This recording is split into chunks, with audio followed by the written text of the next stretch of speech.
Hello, amazing team. I want to help with conferences. 2 questions came up. I'm just trying to help with information, but save people time. So I had a 6-minute video done. That's too long. Had a 4-minute video. I'm trying to get it 3 or less. So here we go. 2 questions for conferences.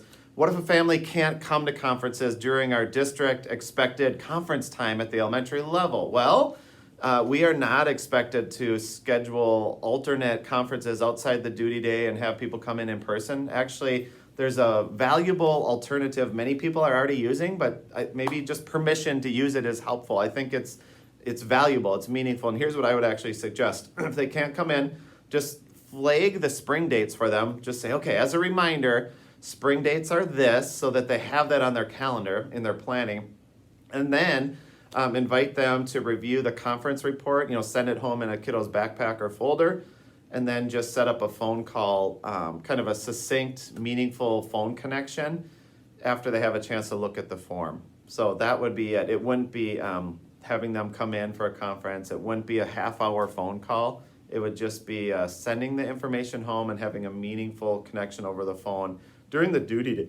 During the duty day, I would suggest. So that's the approach. Let me know if you want to talk it through further. I'm just trying to honor your time and kind of give everyone the same info. Don't panic. Your professional discretion is honored and valued.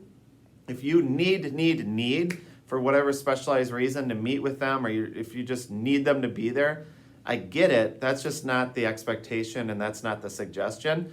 But your professional discretion is honored in those unique circumstances. So don't panic if you're handling it differently, okay? All right, that's the first part. The second part was, how do we give an identical Zoom conference experience to the face-to-face one, especially when we're flipping back and forth between the two?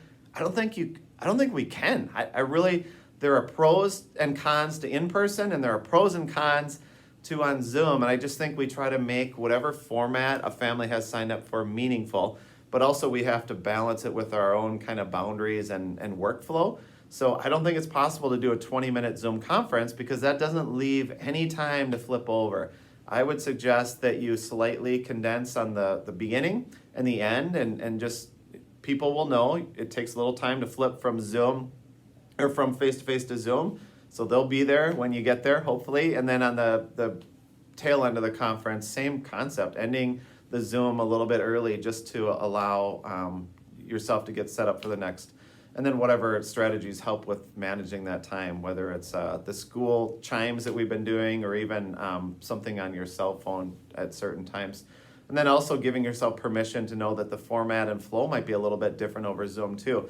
If you're comfortable doing dot cam and screen share and all that, awesome, cool. If not, I think people value the connection and the meaning. Don't feel like you have to go off a form for that Zoom. You could reference if you have data or a work sample you wanted to share. It doesn't have to be fancy. I would just go for meaningful, which is what we are really good at, just meaningful. You can always reference it in the Zoom convo and send it home.